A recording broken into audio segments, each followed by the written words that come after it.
Good evening, everyone. Thank you so much for joining us tonight. It's brilliant to see so many people here. And thank you to everyone who's joining us online as well. My name is Rachel South, and I manage the bookshop at Pushkin House. And I'm so pleased to welcome Irina Borogan, Andrei Soldatov, and Grigor Atanesian for tonight's discussion about Irina and Andrei's new book, Our Dear Friends in Moscow, The Inside Story of a Broken Generation. I'll just say a few words of introduction, and then we can get started. Irina Borogan and Andrei Soldatov are investigative journalists and the co-founders of agentura.ru, a watchdog of the Russian Secret Service's activities, which they've been running for nearly 25 years.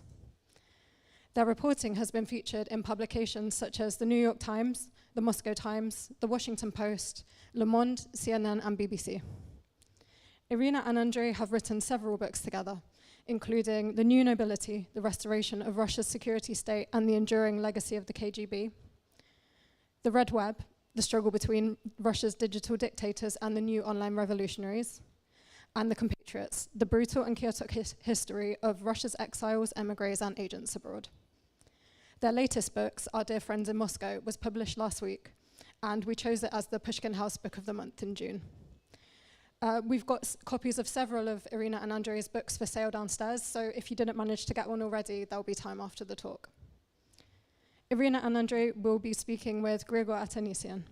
Grigor is a BBC journalist and is the BAFTA-winning documentary producer for Russia, 1985 to 1999 Trauma Zone by Adam Curtis, and the producer and reporter for The Zaks Affair, Anatomy of a Fake Collection. He's also contributed to many publications, including The Guardian, The Moscow Times, GQ, and Forbes. So thank you again for joining us tonight. Thanks everyone for being here, and we hope you enjoy the talk.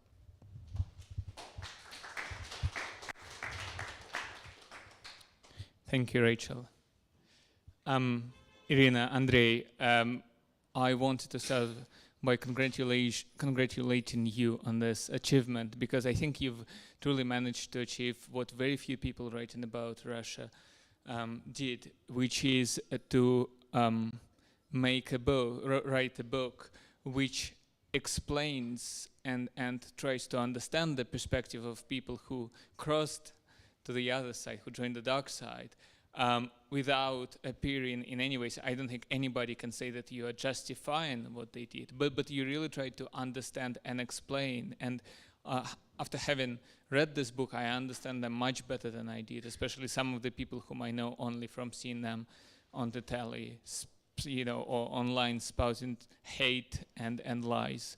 Can you talk about that? Can you talk about how you managed to make it? I mean, you managed to make it, obviously, it's morally, it's black and white, and there is no question about that, but you show how politically and in all other ways, it's much more complex and messy, and it wasn't always black and white, it was a process. How did you achieve that? To be honest, that was not easy. Emotionally and psychologically, it was very, very hard, because imagine you had friends and you were like in your early 20s, and these people, they were great. You loved them. You spent a lot of time with them, talking about everything, drinking. I mean, not drinking days and nights, mostly nights, but it was like a constant process. And after that, like 25 years passed, and you are on the different side of just absolutely on the different side. There, I supposed to be on the right side of the history, and they thought the same. But according to my version, they're absolutely on the dark side on the history. And being involved in the situation of the war personally, that's not easy, because we both, Andrei and I, we both involved in this war personally, because usually, as a journalist, it's easy to be. It's not easy, but you can be objective and separate yourself from what's going on. But in this terrible war in Ukraine, I can't, because my father, he comes from Ukraine, and his family still lives in the Odessa region, including my aunt. She is 88 years old, and she lives by her own in Izmail, which is a town on the river Danube, and very often this town comes under drone and missile attacks, and she spends nights out on the street because she is afraid of being buried under the rubbles, and so I'm in constant contact with you. I call her very often, and for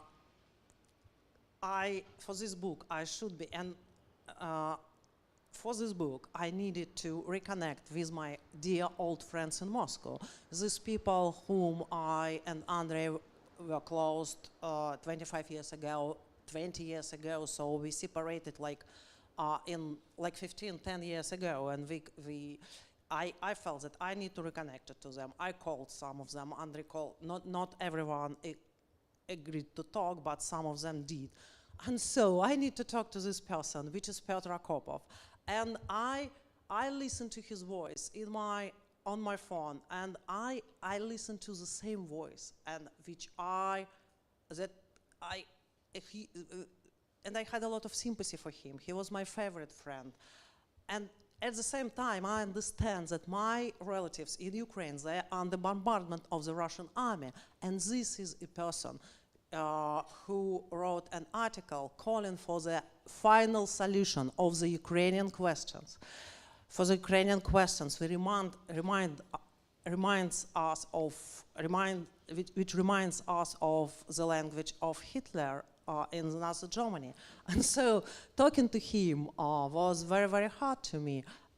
But for the book, as a journalist, I was obliged to do this, and I did.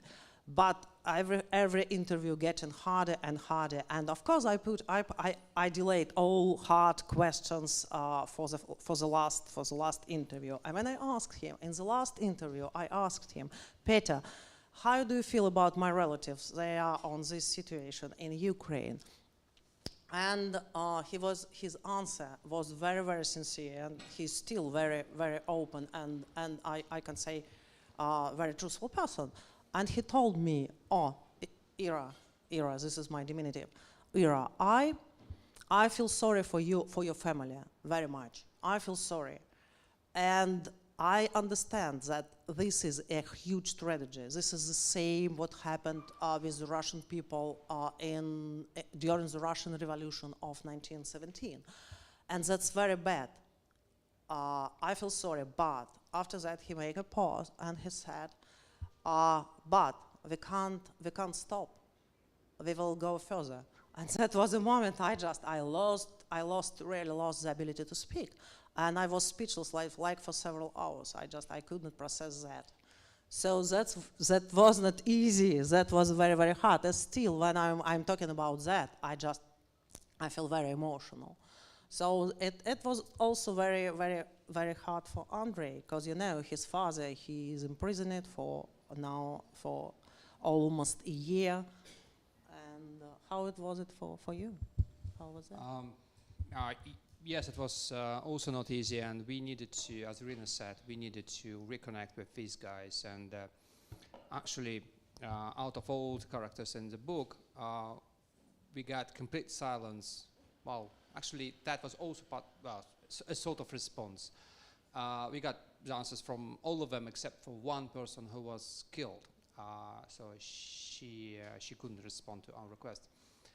But all the characters, they responded in some way to agree to talk to us, and they gave us several interviews, which lasted for many hours, which was good for the book, but it was difficult emotionally.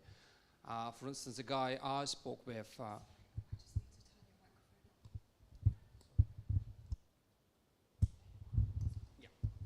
So, is it better now? It's the same. I think it's the same. Yeah, let me try yours. Yeah. Is it better? Oh, yeah, it's better. Sorry, I'm really sorry.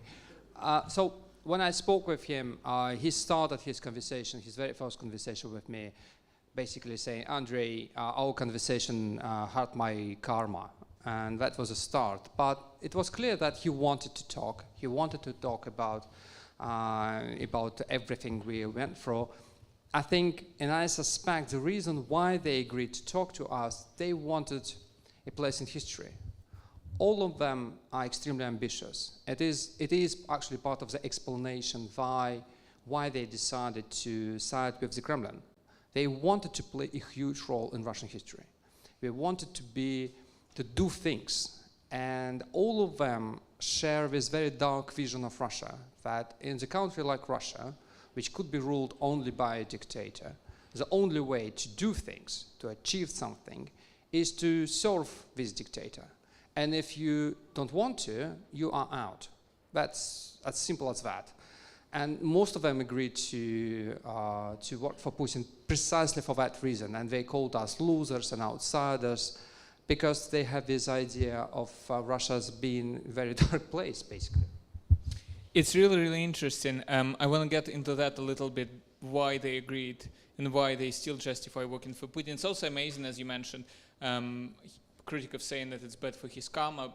Basically, it's a big risk for him to talk to you in a way, because you are branded foreign agent in Russia, you are under criminal investigation, so he risks his job probably by talking to you.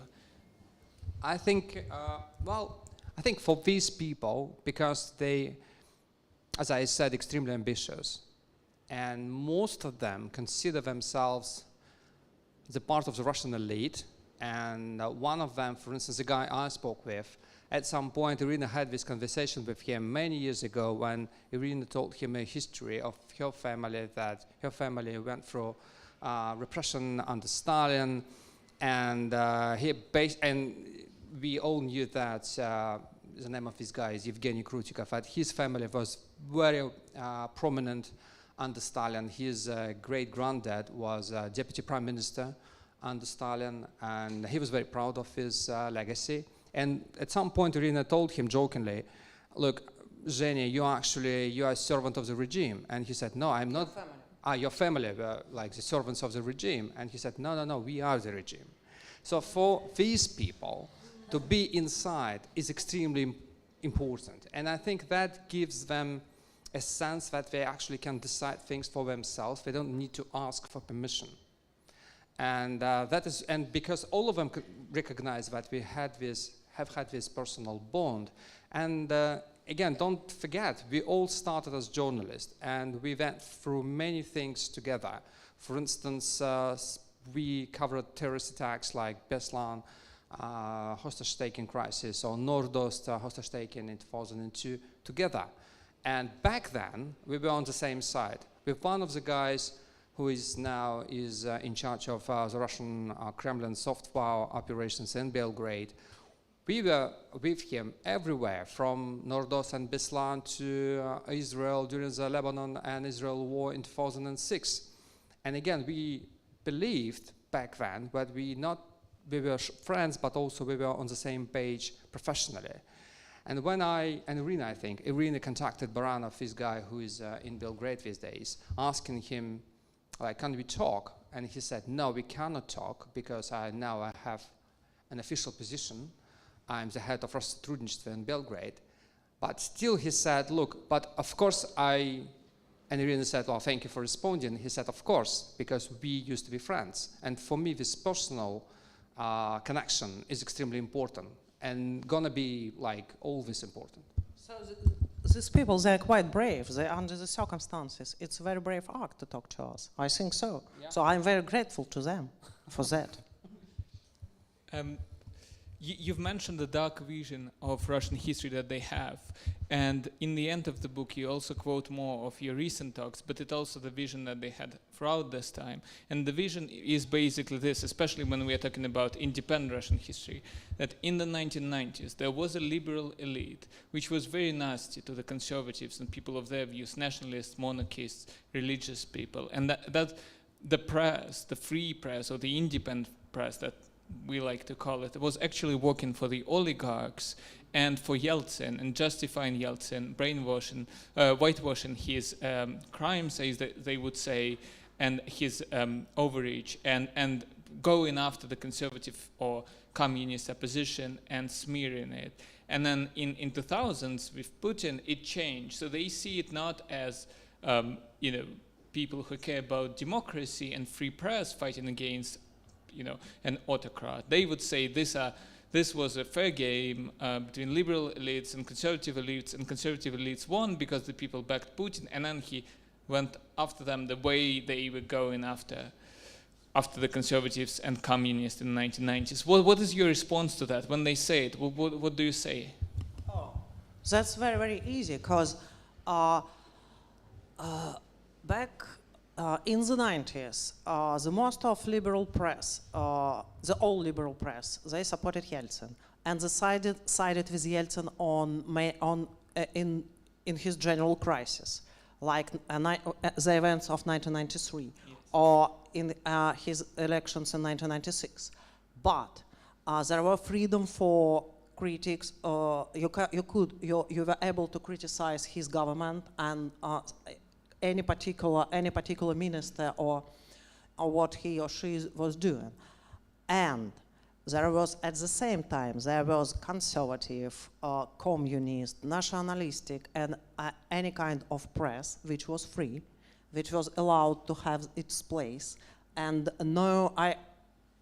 even crazy, very radical nationalistic papers like Barkashov's paper were allowed, and you can buy it, everywhere in the center of Moscow. So this liberal press did not come for conservatives, patriots, and communists. But what Putin did in the 2000s, he physically came, and he put in prison Gusinsky, who was an oligarch who owned the best TV channel and the best newspaper and the best magazine in the country, and he put him in prison, and he sent his security services into the offices of the newspapers and the TV channel, and he started physical pressure on these people. And as a result of that, the TV channel came under the government control via via Gazprom, say, yeah. Independent journalists, they left this TV channel, and the newspaper Сегодня was closed down, so that was not the same. In the 90s, when I was 20 years old, in 1996, I had a choice to join communist paper, nationalist paper, or independent, or say liberal paper. But of course, being with liberal paper means that you would be very well paid, and sided with nationalist or communist media meant that you would not be well paid. But there was a choice. And you know that many independent journalists who worked in the 90s for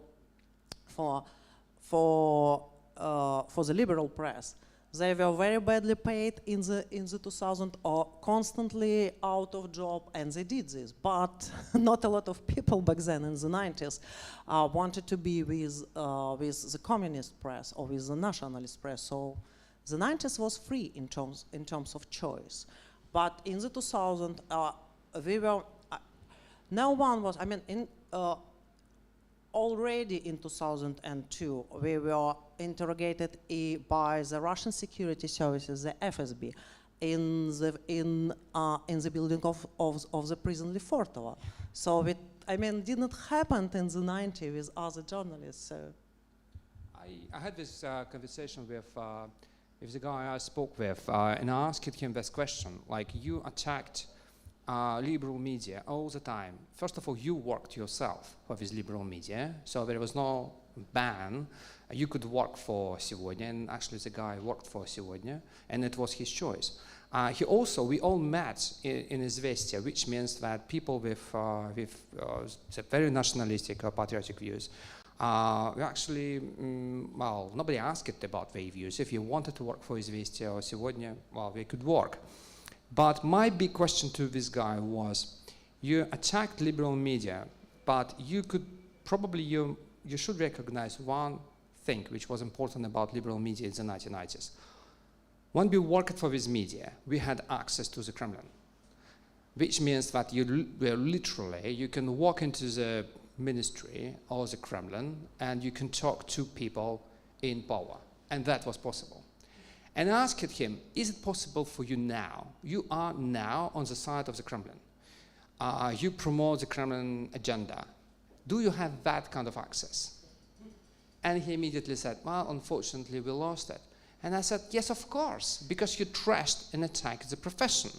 And at some point, the Kremlin just understood that they didn't need any journalist. They just needed propagandists. And propagandists didn't need any access. They just given instructions. And very shortly, I want to give you only one example about that liberal press sided with Yeltsin all the time. Newspaper today, which we started our careers, was definitely pro-Yeltsin and with back then meant pro-Kremlin. Yeltsin started the war in Chechnya. The first war in Chechnya was terrible, and civilians suffered a lot.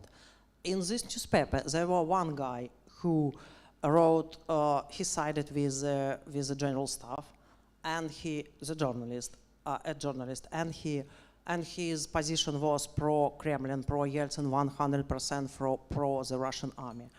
There was a girl, literally, she was 20 or 19. She was 19 years old, Masha Eisman, who always went to another side. She went to Chechnya.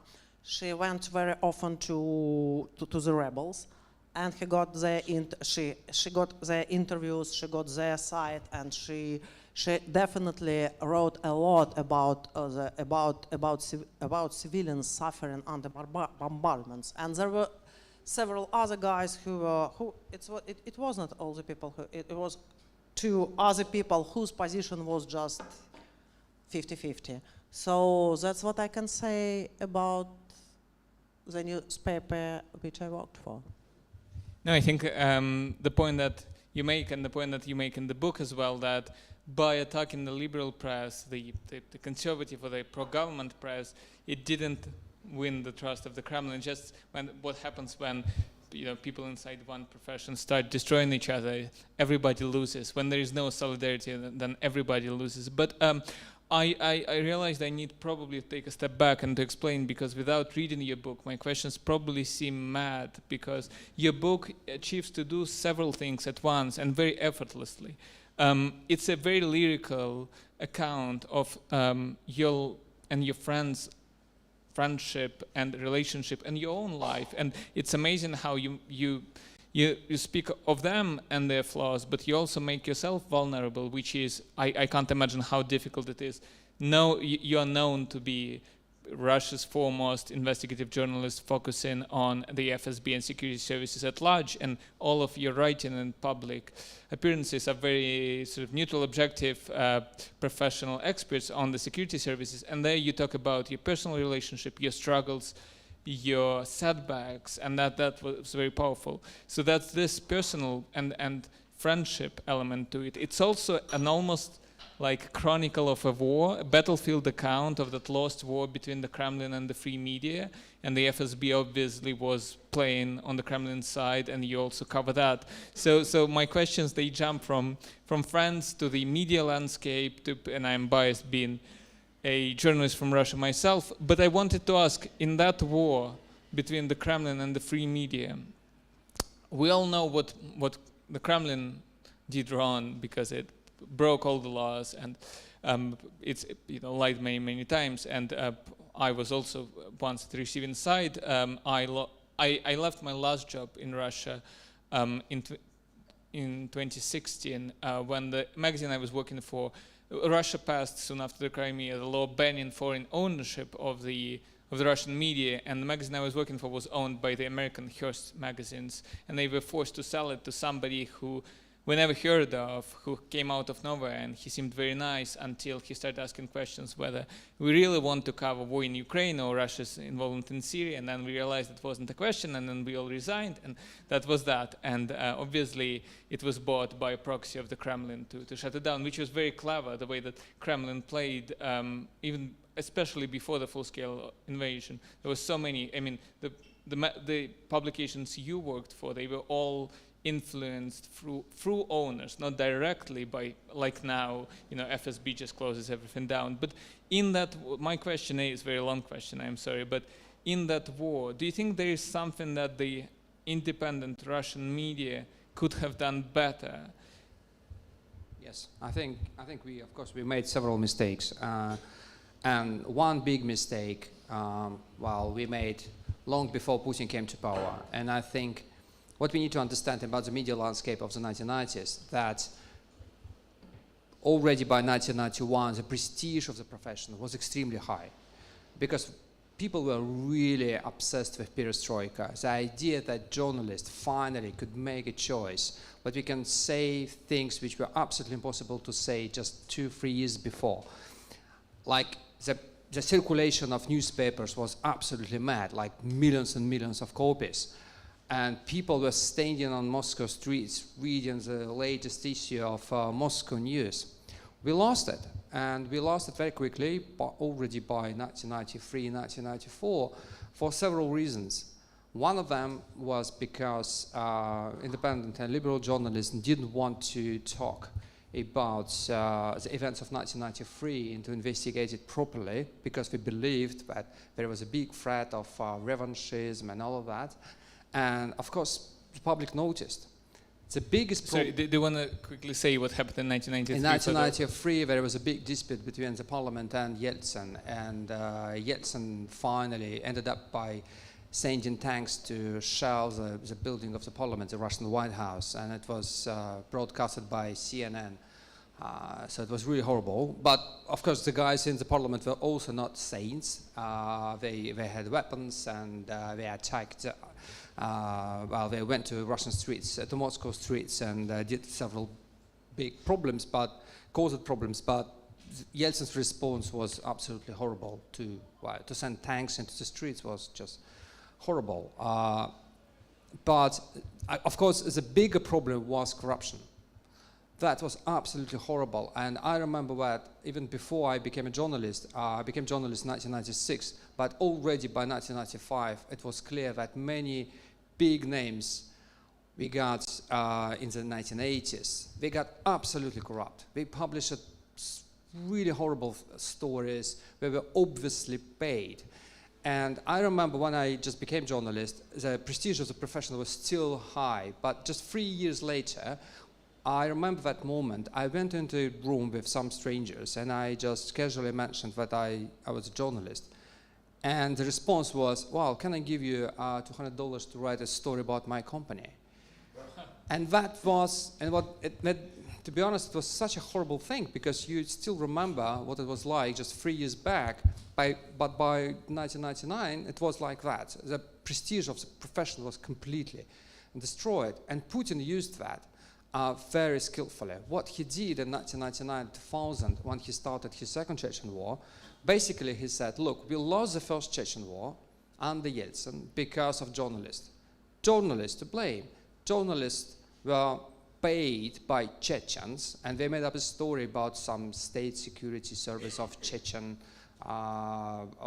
rebels, and they sort of bribed all liberal journalists. Of course, it was a made-up story, but people wanted to hear something like that. They wanted to believe in this story. And Putin said, look, this time it would be different, because I would crush all these media freedoms. I would not let them into Chechnya. Everything would be under control. And to be honest, the public just were really, really happy about that. So when finally he made this big offensive on NTV, very few people came to the streets. When Anna Politkovskaya was killed in 2006, we got less people protesting in Moscow than in Paris. Another thing, well, you mentioned in your book, you write about exactly that corruption, and also how oligarchs, as you already mentioned, owned media, and that also obviously eroded trust when people know that oligarchs are behind the supposedly independent media. And you're very open about how you felt being an honest journalist in publications which you knew published stories for money, and how terrible it was. But I wanted to ask about something else as well. You write at some point in the book, you say that you felt at the time that it was the same the same thing to be a journalist in Russia and in, say, New York. So same standards, same ideas, same ethical norms. But then you talk about how you and your friends also supported politicians and went out onto the streets and attended rallies. And well, something that you can't imagine New York Times or BBC journalists doing, we're completely prohibited from expressing our opinions or writing in support, endorsing candidates, but all of the Russian independent media did it. Everybody, I remember, went out on the streets protesting, supported Navalny, and that obviously, I don't want to sort of justify what Putin did, but obviously it gave some to your friends who became propagandists, that gave fuel for them to say that independent media and the opposition are the same when you see people saying they're independent journalists, but then marching into the streets. Do you think that that is a fair criticism to play devil's advocate? To be honest, I think, first of all, we never ever wrote any articles praising like Navalny as a political candidate. So that's just never happened. No, not you, but a lot of... And just to clarify, excuse me, because it's important, when we went to the streets and protested, we took part in these protests as citizens. And I think it's absolutely fine for the New York Times journalists now to go to the streets and protest against, say, I don't know, Trump. There is no problem. If you work for The Guardian and you go to protest against something, it is your right, and there are no any like restriction for you as a journalist to do that if you do that in your capacity as a citizen. You cannot like say that you are the representative of The Guardian, support something or against something, maybe, but as a citizen you can do that. Or maybe I'm mistaken. Well, definitely not at the BBC, but I think in the... so you cannot go to No, we to can't protest. attend political rallies now. Okay, that's good to know. Even the case where if Nigel Farage will be coming to power? No, in no case whatsoever. I have colleagues here who would attest that, and speech online as well. Sorry, and then to be clear, obviously, I never said that you endorsed Alexei Navalny as candidate, but you would know we have many friends who said many times that he is the future of Russia, and he is a hero, while those people were editors and correspondents for presumably independent media. That's something that New York Times ethical guidelines, Washington Post ethical guidelines, Guardian ethical guidelines prohibit people from doing as well. I definitely know several people who are quite respectful journalists at the BBC, and they did this back in 2003 when it was anti-war marches here in London, and they have never hidden this fact. And also, I think with New York Times, you can actually. It was protest about the war, about invasion into Iraq. I think relatively recent. It's about 10 years. Ah, okay. Brexit was probably the last. Okay, well, sorry, the point I was trying to make is not about specific rules, but about the perception of media and opposition being one and the same, which helped build the case against the media when, and probably was one of the reasons to go after the media in the hindsight. I mean, it's a stupid question, but if we are analyzing a lost war, do you think having more of a distance from politics, from street protests, could have changed something? No, it was a lost cause. Yeah. No, it's actually a very good question. I remember now that I think you would be right if, say, Russian so-called liberal or independent media would be very, say, hesitant at criticizing people like Navalny or Kasparov. But I remember quite vividly that actually these media came under huge attack of Navalny and Kasparov when they actually wrote very critical articles about them. I remember that there was a huge dispute, for instance, between several Russian independent media when, for instance, Meduza made a big investigation about New Times and asked really uncomfortable questions. And I think, again, that was a real journalism when you ask really uncomfortable questions, even given the fact that you all live in a very uncomfortable environment and you ask questions and that could lead the opposition, in this case the Kremlin, you can give them more ammunition. But I think that at least several Russian independent media, probably not all of them, but some of them tried to be critical of what the opposition was doing. Changing course now. Thank you very much. Sorry if I was quizzing you about journalism so much, but that's part of what your book is about. Thank you for that. Well, you wrote something really, really interesting and I think very clever, and I remember it more or less by heart. You wrote that Vladimir Putin and the FSB fell victims to the traumatic collapse of the Soviet Union, from which they learned the wrong lessons. I think it's very cleverly put. Can you explain what you meant? Well, the thing is that Russia went through two big traumas in the 20th century, obviously the revolution and the collapse of the Soviet Union. And in both cases, the problem was that the way people in the Russian security services see these two tragedies are very peculiar. For instance, the way the Russian Revolution is taught in Russian schools is that you completely disregard the First World War. It looks like there is no World War, the First World War completely. It's all about the revolution and the revolutionary movement.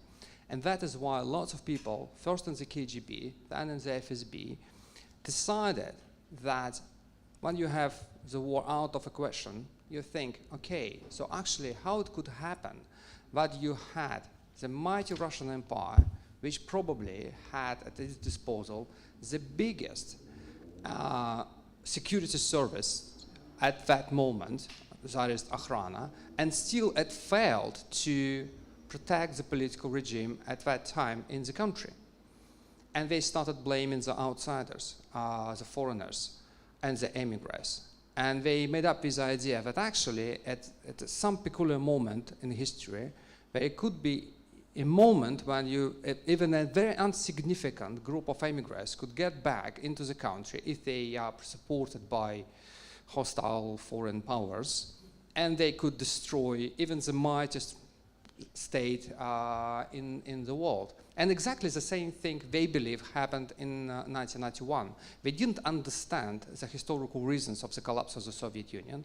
They also do not want to talk that the KGB as an institution supported perestroika.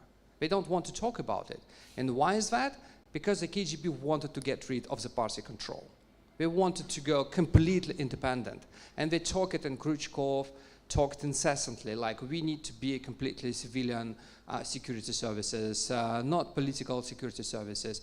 Why? Because he wanted to get rid of his party units which were in every department of the KGB. That was a question of control. It was not a question of democracy. He just wanted to get rid of control. And they got it. But on the way, they destroyed the country. Of course, this is a very uncomfortable narrative. In this case, you need to blame yourself, and we cannot. So again, they construed this narrative that yes, there was this very mighty Soviet Union, and it had its absolutely the most intelligent security service in the world, the KGB, and it failed to protect the country because of some conspiracy. And this conspiracy, of course, was a CIA conspiracy or Western powers conspiracy or immigrants conspiracy, because they just couldn't blame themselves. And the main lesson they learned is, first of all, you never give up to any demands from your citizens, because this is a sign of weakness, and you need to be extremely paranoid. That's the only way to respond. It's amazing how you show in the book by flagging these key events in your life and life of your friends, but also in the life of the country, North-Ost hostage crisis, then Beslan, how absolutely useless Russian security service turned to be in a real terrorist attack situation. And we've seen that happen again last year with the Crocus City Hall attack, where once again lots of blood was spilled and the security services failed to spot an attack which was probably very, they were signaling that it was coming because exactly I would assume so many, well, I don't know, you tell me, you are the expert, because so many resources are put into spying on the dissidents and people who write critical posts online. Yeah. What was the question? Is the FSB, other Russian security services, so bad at preventing or dealing with terror and militant attacks because they pay so much attention to policing? I think so, because the major focus of the Russian security services, especially the FSB, was on dissidents, and on it's not only on people like us, but also any kind of dissidents, people who have alternative point of view as Orthodox Christians, people who have alternative to the Kremlin point of view as Muslims, as in any direction. So, and the FSB, its attention hugely consumed by this issue over their surveil over all the society, and so so in terms of terrorism, they're not so because when your attention is distracted for the whole society, for suppressing the society, you don't have enough abilities to concentrate on the terrorist groups, on the real extremist group, because extremists in Russia, it was people like Navalny. Now it's people like us. So.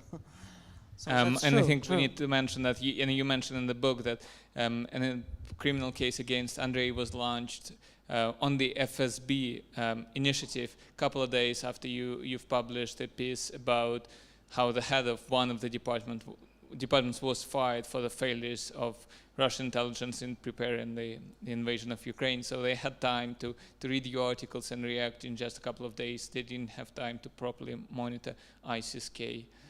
So, which is amazing. Last question from me, and I think we'll open up floor to the questions from online viewers and obviously here. You say something also amazing about the view of history, and you say that your friends who joined the dark side and many Russians have this view in which, revolutions and all these terrible tragedies in Russian history, they are like tornadoes or hurricanes. They're like natural disasters. They don't need to be analyzed or dealt with or understood. They just come and go, and you can do nothing about it.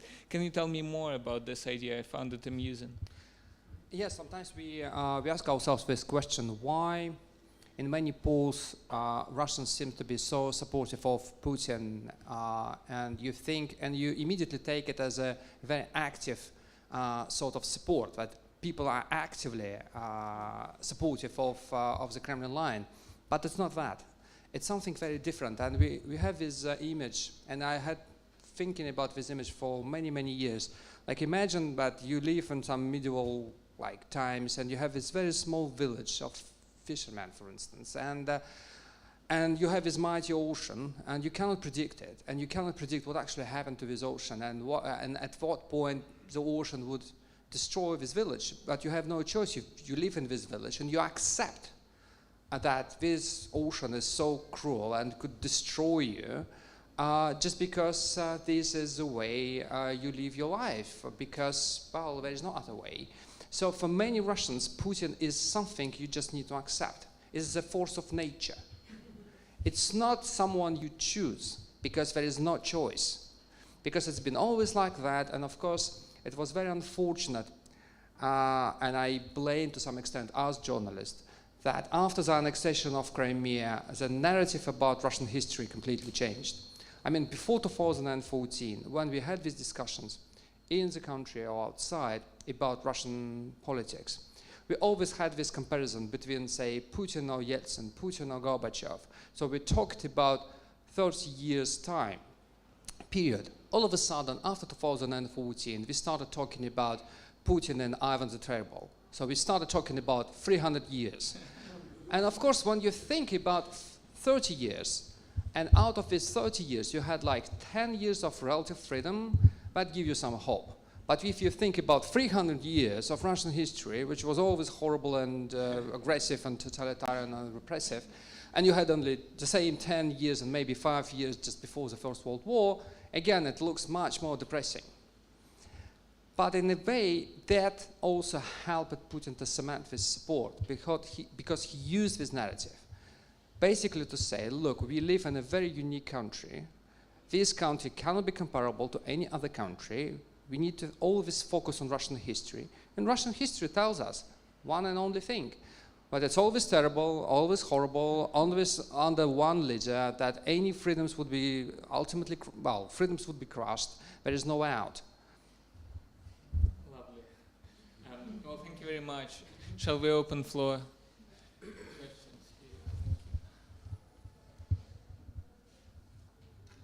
Stephen Diel, first of all, thank you for this excellent book, which I have read. What I love about it is it's not just a personal story, it's a very readable and interesting history of Russia over the last 25, 30 years. So it's a real addition to our knowledge on this period. Irina, please don't apologize in any way for, if you think about being, right at the start, you said something about being objective, you should be journalist. If you hadn't got emotional writing this book, you would be AI, you'd be a robot. Seriously, that's one thing that comes across very strongly. My question is, you mentioned there's a couple of places, there was the police attack when Putin's convoy was going through when he was about to be sworn in the second time. This violence, which has got a grip, and you mentioned it in other places as well, about there's a real violence that's got a grip on Russian society now. You've got also, were the war to end tomorrow, you've got 700,000 brutes going back from Ukraine.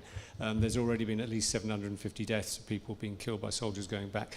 Can you see a way in which Russian society can emerge from this cruelty, this violence? A comparison I make in my head sometimes with Nazi Germany, and the only thing that stopped Nazi Germany when they handed the power over to the thugs was being defeated in the Second World War.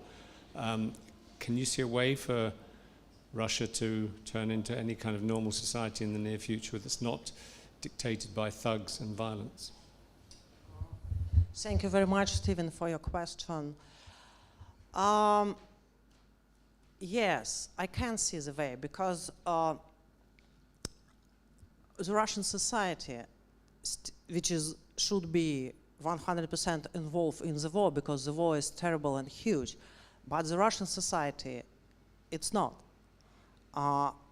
In city like Moscow and St. Petersburg, which is like more than 20 million of people both together, people, average people, try, most of them, like 90% of them, they pretend that they are not involved in the war, and they try to separate themselves from the war. They show that that's not my war, I'm not into this war, I'm living my average life, and I'm a normal person. And you can't see any kind of marches organized by people on their own initiatives. There are not any kind of rallies like this. All the rallies, they are organized by the Kremlin or by the pro-Kremlin organization, and that's not what people are doing by their own.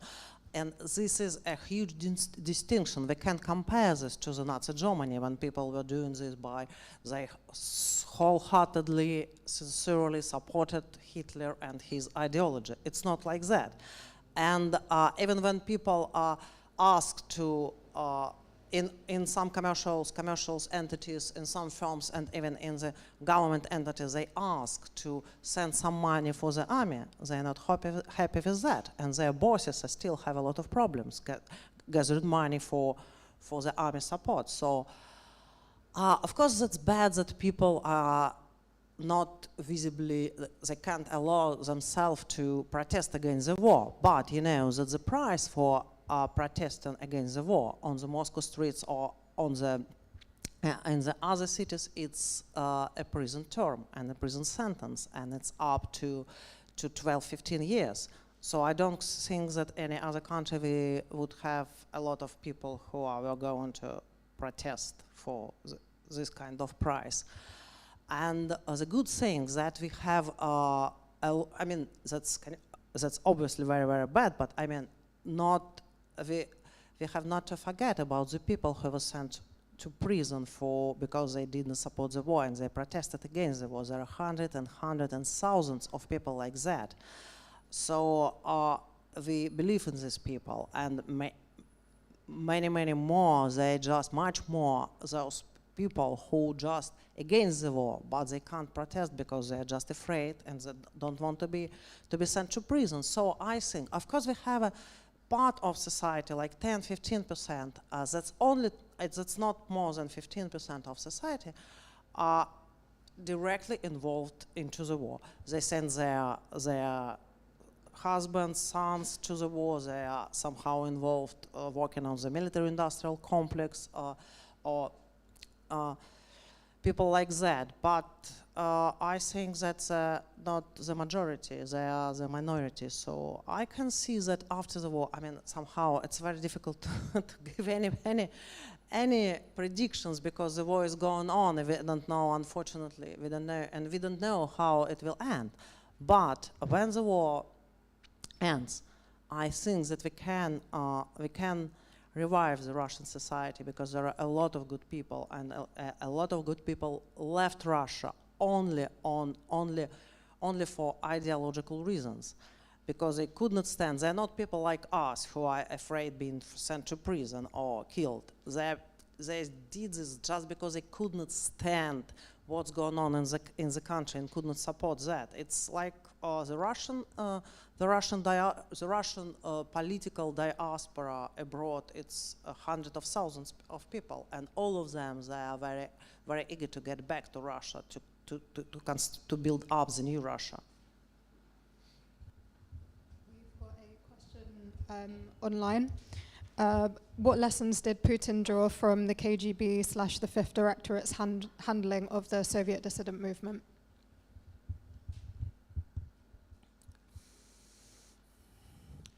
Well, there is one big lesson, and it is that when you talk to people inside of the Russian security services, and it's still possible for us, which is a big surprise, but it's still possible.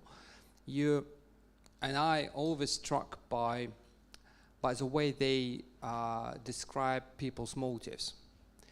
They really do not believe that anyone in the sane mind would go to protest if they are not paid by someone.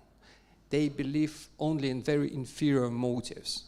They believe that all people are driven by greed, of fear, or the combination of these sentiments.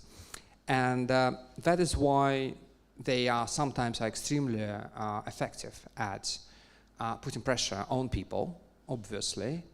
But it's also the reason why they sometimes make horrible mistakes. For instance, one of the biggest problems why the FSB completely miscalculated the reaction of the Ukrainian society in 2022 was exactly that. What they did, they penetrated some government institutions in Ukraine. They made this big assessment that the government of Ukraine is corrupt and weak, and it was mostly mirroring, of course. They were thinking the same thing about the Russian government. And they believed that because it's all about big shots, there would be no reaction, there would be no opposition to the Russian invasion. So they completely disregarded the reaction of the society. And they made the same mistake several years before when we had Moscow protests in 2011, 2012. Again, they believed that normal people would never go to the streets. There should be some political organization, there should be some leaders who obviously distribute some money. If we can cut this money, if they say we attack non-government organizations or Western embassies, and we cut this funding, that would kill protests in the country. And we got these protests. So they always miscalculate the risk, and they always miscalculate the society. They might be good when they talk about and they deal with government officials, because sometimes these people are really corrupt and they could be put under pressure or they could be corrupted. But they always underestimate the society in Russia and obviously in Ukraine.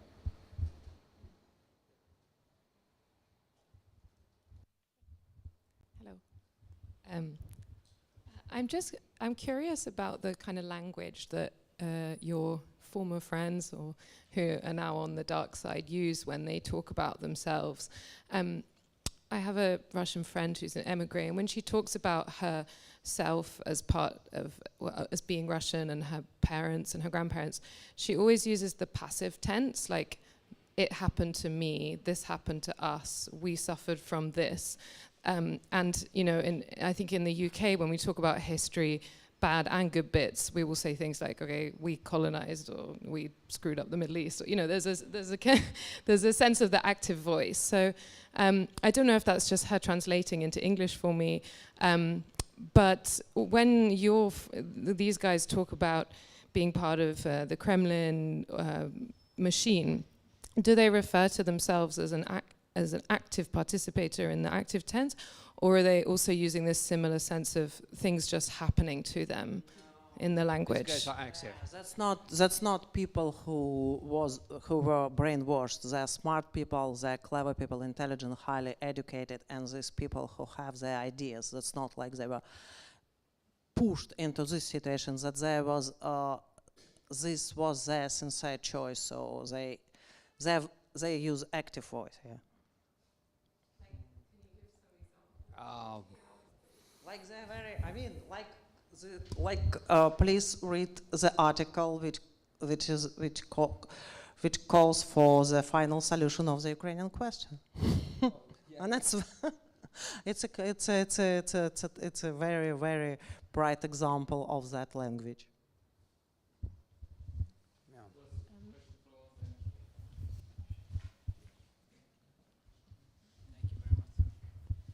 Can you hear me? Hello, my name is Saman. I'm a PhD student from the University of Exeter, specifically Kurdish studies. There was actually a lot of parallels when I read the description of the book between post-1990 Moscow and Russia, and also post-1990 the Kurdistan region of Iraq, where there was a lot of hope about what will happen after Saddam falls, and then obviously a lot of corruption and an authoritarian regime. But my question is actually comes from the angle of your work, which is this form of work. Do you see it as like some form of intangible symbolic resistance that can have an effect on the ground? Or is there no room for such substantial change at the moment? Just because a lot of times back home, that's how we think about these type of work. Thank you. Well, there is probably, I hope, some place for resistance. And when you cannot go to the streets, you cannot protest. You can do some other things, but these things are not visible. For instance, even now, as we speak, there are networks of Russian activists who actually actively support and help the Ukrainians to leave the country. Because sometimes, I mean, you need to understand that some of the Ukrainians, they just found themselves in the occupied territories, and it's impossible for them to leave to Ukraine.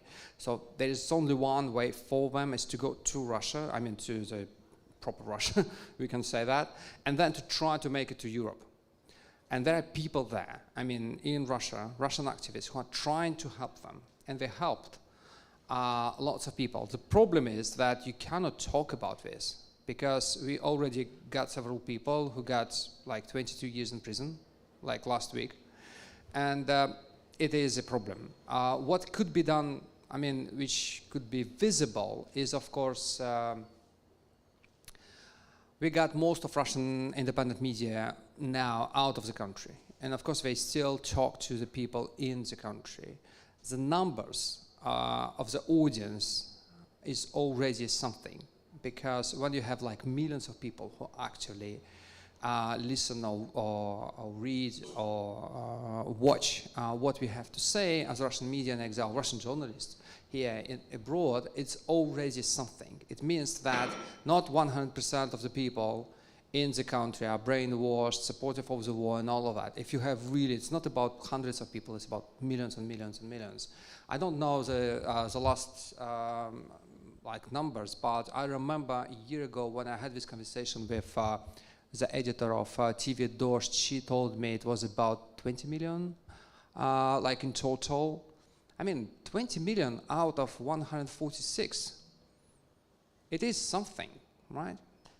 We get millions at BBC Russian, still gets millions. Although we just wanted to add, insert ourselves, but BBC Russian gets millions and millions clicks and views, although the website has been blocked since the beginning of full-scale invasion. You know, social media constantly being blocked as well, Instagram, Facebook, whatnot, and yet people use VPNs. Millions of people use VPNs to access, and I agree that's a very good metric of how people are really hungry for objective, truthful information, which is a sign of something, I suppose.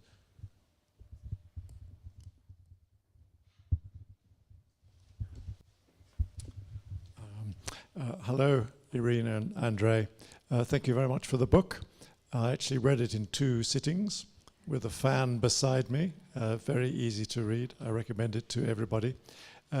You mentioned just now that the conversation changed in 2014. It used to be Gorbachev or Putin, and then it became Ivan the Terrible, or Ivan the Terrible, basically.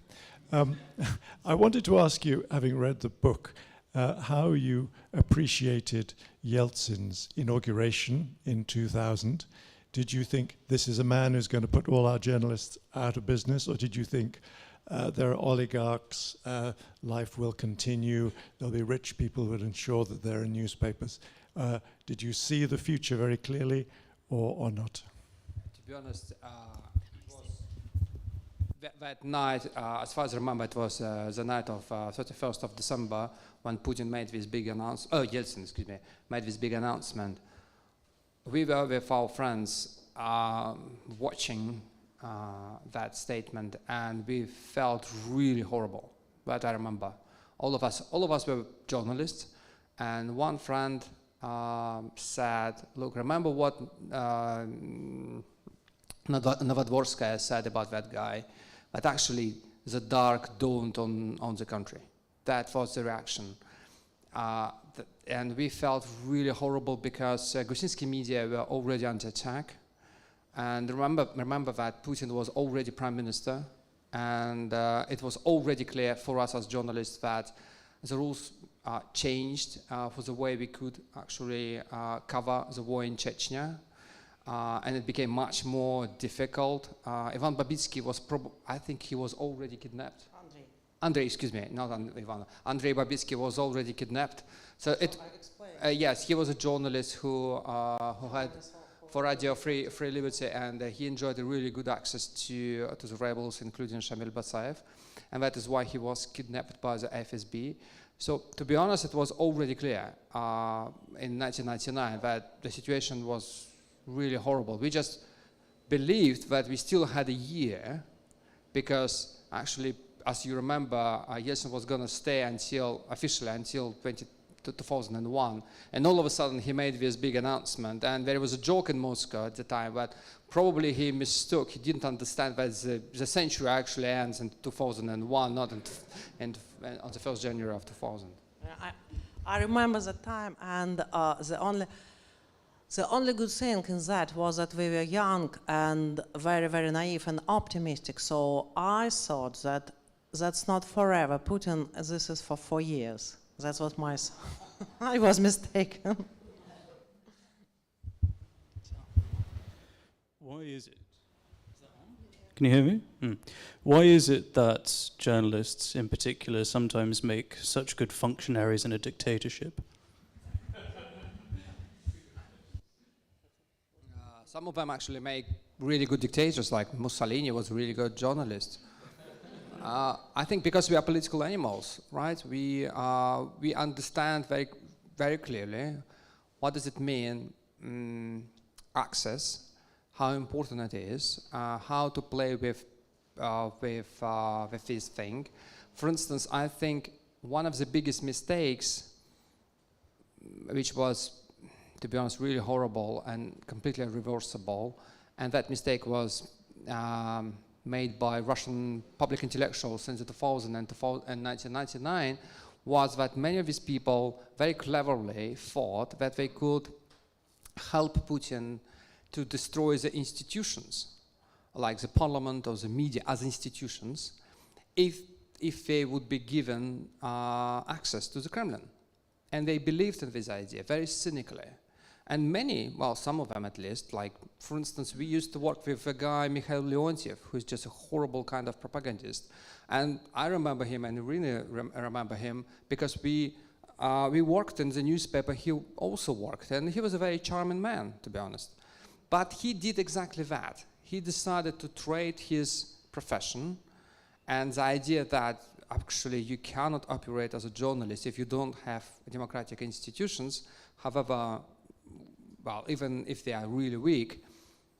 But he wanted to have this access to Putin, and he understood that if you have access to the dictator, it would be better to make this dictator stronger. And he launched this big campaign basically saying that Pinochet was a good guy, so we need another Pinochet in our country. And all of a sudden, Pinochet became a very popular guy in Russia. So it's a very cynical, very practical approach sometimes, which some journalists might actually But the sad result, even for him, that he lost this guy who traded his journalistic freedoms for access to the Kremlin. He lost the access, and he lost his freedom. We've got another question from online. Did Joshua Yaffa's book, Between Two Fires, and Novaya Gazeta's series some years ago on public figures co-opted by the regime play any role in shaping your subject matter? Excuse me, not really. To be honest, we know, of course, Josh is a friend. We've known him for many years when we were still in Moscow. But when the invasion started, the full-scale invasion started in 2022, it came as a big shock for us. And we thought, and it's a usual reaction when you are in a shock as a journalist, is to switch into a professional mode. You immediately start thinking how you would approach this crisis. Not as a human being, because it could be too difficult, but as a professional. It's just your instinct. And we started immediately talking what we can do as journalists, what kind of book we can write to try to explain to ourselves and to the world what actually happened. Why so many of even the best and brightest in Russian society sided with Putin in this war, starting with 2014, or even before that with the war in Georgia in 2008, or even before that. And we thought that to provide any kind of sociological explanation would be difficult because we are not in the country. So we cannot go there and talk to like hundreds and hundreds of people. And besides, we are not sociologists, we are journalists. So we decided to try to tell this story through a history of this small group of people. Because that was the lesson they got from our American publisher. Like in Britain, if you write a book, you can have as many characters as you want. If you write a book for the American audience, you need to have as few characters as you can. If it's about one guy, it's even better. We cannot, do with one guy, but we ended up with just 7 people, including us. So it's a story about 5 people. One of them is dead, and we are in exile, and the rest are still either in Moscow or in Belgrade. Any more questions? Thank you, Andrei and Irina, for a very interesting discussion. I've bought your book. I will definitely now read it. Many of us had high hopes in the 1990s that Russia would get onto a truly democratic course. I was always impressed by the fact that Yeltsin himself seemed to understand the need to abolish the monopoly that the Communist Party had on power, Article 6 of the old constitution. Gorbachev failed ever to understand that. So through the 90s, I thought things were going not too badly. Many errors were made, but would you agree that the fundamental error, the fatal error, was when Yeltsin appointed Putin, the former lieutenant colonel in the KGB, or FSB, to be prime minister and then president. This handed over power to the FSB, and then the unholy alliance between the FSB, organized crime, and corrupt oligarchs took place. Let us not forget that many people believe the apartment bombings in 1999 were the work of the FSB, then headed by Patrushev and Putin. And Putin skillfully exploited those atrocious bombings in working class districts, a cynical attempt to whip up support for the Chechen war. So is it perhaps, we shouldn't over-personalize things, but I just wonder why Yeltsin chose a person like Putin. Was he really naive? Did he fail to understand what it meant appointing a low-grade, revolting FSB officer to be the president of this great country? Well, unfortunately, if you look in the history of what happened before Putin was chosen by Yeltsin, well, actually, Yeltsin tried several people. He tried with Primakov and Stepashin, and surprise, surprise, all of his guys had something to do with the Russian security services. So unfortunately, it's not all of that about Putin. Yeltsin started resurrecting the KGB already in 1995, long before Putin moved to Moscow. And the reason was that he was losing really, really big in Chechnya. And that was a moment when he decided to, first of all, to rename the FSB. So before that it was FSK. And the name is important because the first name of the FSB was the Federal Service of Counterintelligence. So the mandate of the intelligence agency was only to identify spies. Yeltsin changed that in 1995 into FSB, and B stands for security, which could mean all kinds of things, right? And that's exactly what happened. Already in 1995, the newly renamed FSB got several departments back. They got the powers to investigate crimes. They got their prisons back. They got so many things back, and they got so powerful in that it was, to be honest, almost inevitable that something like Putin would have happened. And it was, unfortunately, Yeltsin's decision. He wanted to have support of these people. He had other choices, but he decided to rely on the FSB. And I want to add something like, Yeltsin did a lot of mistake in the 90s, but to me, his main mistake was when he decided to distribute a huge state property among a small group of oligarchs. That was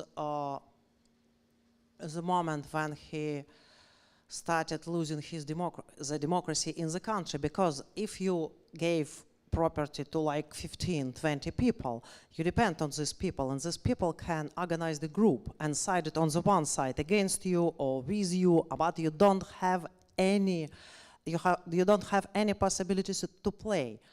If he had distributed the state property among huge group of people, like 5,000 or say 10,000 businessmen across the country, not only in Moscow, he would have had a lot of possibilities and opportunities to play in the game. And it's not the proper democracy, but it's much better. And he definitely wouldn't ended up with a guy from the KGB. So that's, for me, I mean, the Russian privatization, it's a huge mistake. That's why maybe the major reason why we lost our democracy. I would just say that I think it was exactly 30 years ago when that loans for shares that Irina was talking about scheme happened.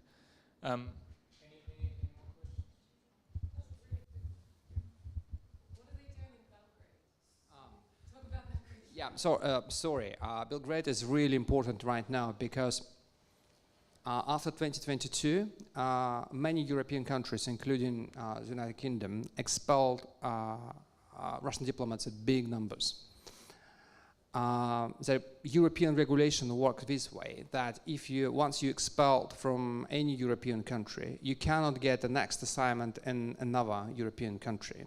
So if you get expelled from, say, France, you cannot get an appointment in Belgium.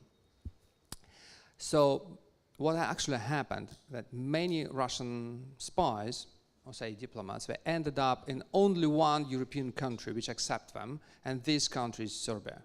That is why these days Belgrade, the capital of Serbia, became the biggest spy station of Russian intelligence in Europe, and became really important for Putin. So it's not only about geography, it's not only about ideology. For purely tactical reasons, it is the biggest intelligence station in Europe. Baranov, one of the characters of our book, he got an interesting assignment. When Россотрудничество came under direct control of the Russian intelligence agency, which happened after, well, just before the war started, Baranov was given an assignment as a head of Россотрудничество office in Belgrade. Россотрудничество is a Russian organization which is in charge of, spreading propaganda via cultural initiatives, all kinds of things. But essentially, it also provides cover for Russian spies. That's what he's doing in Belgrade. But officially Yeah. part of Ministry of Foreign. Yeah, but officially, it's this agency is part of the Russian Foreign Ministry. Sorry, I haven't read your book. I very much look forward to reading it. My question is a bit maybe different to other questions I've been asked. I'm interested a little bit in the mood now. The way you portrayed, the way your friends changed their positions or took the side of the government, obviously makes them very cynical people. And it does feel like a cynical move. But as the war progressed and became protracted, I feel that in some ways also the mood has changed vis-a-vis what that whole kind of conflict implied. And often even on the Ukrainian side, you now hear people who are very frustrated even with the actions of the Ukrainian government, meaning that they didn't calculate it as proper realists, kind of. And you see some people on the Russian side kind of answering that same sort of vision of the situation. So in a way, almost, I don't know, I mean, I'm not there, so I don't have a very clear sense. But there is a sense that people are somehow changing in their views, thinking that they're becoming more realist rather than changing their views because they're siding with the government. Is that something you sense or not really? To be honest, first of all, I don't think that our friends decided to side with the Kremlin for purely cynical reasons. To be honest, many of them really, I mean, most of them, I think, believe, and to some extent, in what they say and what they write. Many of them have this very strange, now, 19th century mentality, when you had great powers fighting each other, great leaders fighting each other, and nobody actually back then in the 19th century thought of, say, Russian or French or British society, right? It was all about great game, great leaders, and big geopolitical games. They believe in this idea. They believe that nothing changed since 1870s. They believe in that, for instance, they still believe in a motto of the Russian Tsar Alexander II, I think it was, the third, who said, yeah, the second one was better. So Alexander III once said that Russia has only two allies, the Russian Navy and the Russian Army. And they believe that actually it's a good thing. If you think about it, it's a horrible thing. It means that you have no allies at all. So nobody actually share your ideas, and it's terrible. But for some reason, actually, it resonates deeply with many people in the country.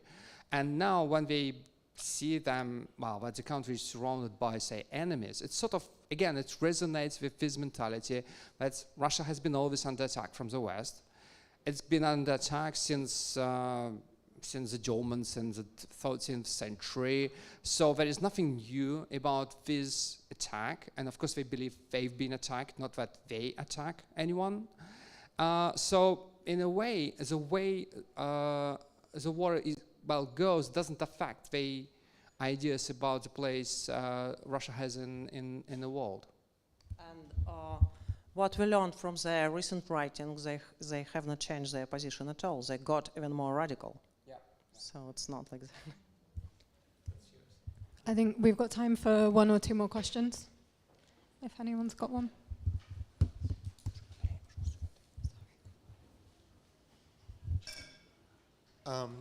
Have your friends extrapolated beyond where we are now, beyond the end of the war, where they think if Putin stays in power after the end of the war, what next as far as Russia's adventurism beyond its own borders is concerned, in the sense that Europe's intelligence agencies are pretty much united on this one, that we're all facing something pretty horrible in the next 5 years? Would you, do you sense that from your friends? I think they're quite conflicted. One guy, Peter Kopov, actually told Irina that he expected that all the sanctions on Russia would be lifted in 5-10 years. And Irina... by 2028. So he actually, so he actually believes in this idea. Other guys, for instance, the guy I spoke with, Krutikov, he has a very dark vision of the future. He believes that the nuclear war is coming and the complete destruction of the civilization. So he has a very dark vision of what's coming. So I would say they don't have a clear idea of the future for the country. Some of them, like my character, Petr Kopov, he believes that he is very hopeful that the far-right parties will come to power in Europe, and that will be a chance for Russia and for the Kremlin. And so he is kind of hope, and we will normalize, Russia will normalize its relationship with Europe, and it will be fine.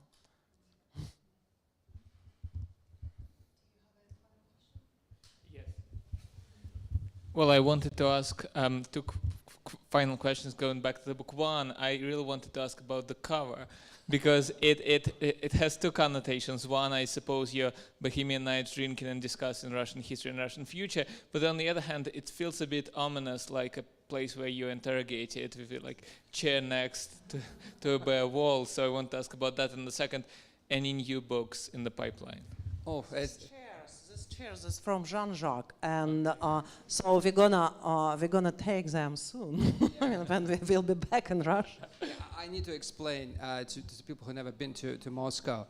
So we tried, of course, because maybe it's very emotional because we lost access to our country, but what we wanted to do, we also wanted to describe what was life like back then in the 2000s in Moscow in 2010s. So we also made some effort to describe the places we went through to, like restaurants or coffee shops where you had these discussions among Moscow intelligentsia. One of the places which were really popular among Moscow intellectuals and artists and journalists was a place called Jean-Jacques, and it actually has some, a direct connotation to Jean-Jacques Rousseau, because one of the members of the family of Rousseau had something to do with launching this restaurant in Moscow, and it became like a main point, the main place on Nikitsky Boulevard, where a lot of people gather on a daily basis, talking politics and everything. And it actually was also the place which played some role in recent history when Putin was re-elected in 2012, and you probably remember this footage when Moscow streets were completely emptied. There was only this train of his cars and nothing else. It was not exactly true, because Moscovites were actually gathered on Nikolsky Boulevard at this place, and we talked about his inauguration, and all of a sudden anti-riot police went to Jean-Jacques and destroyed a lot of chairs, actually, because that was meant to be a message, like things would change completely. and several people were beaten up, and it was really, really horrible.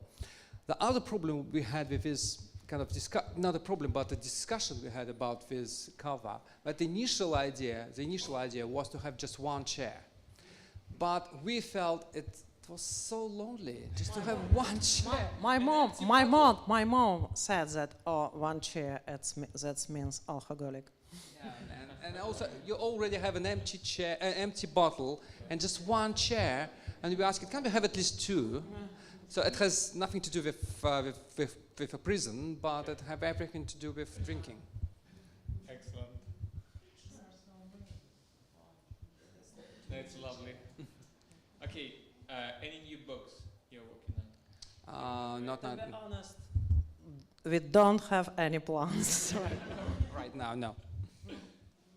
Well, congratulations on this one. This is a great book, and really well done writing it, and I had a great time reading it, and thank you for joining us tonight. Thank you. Thank you very much for having us here.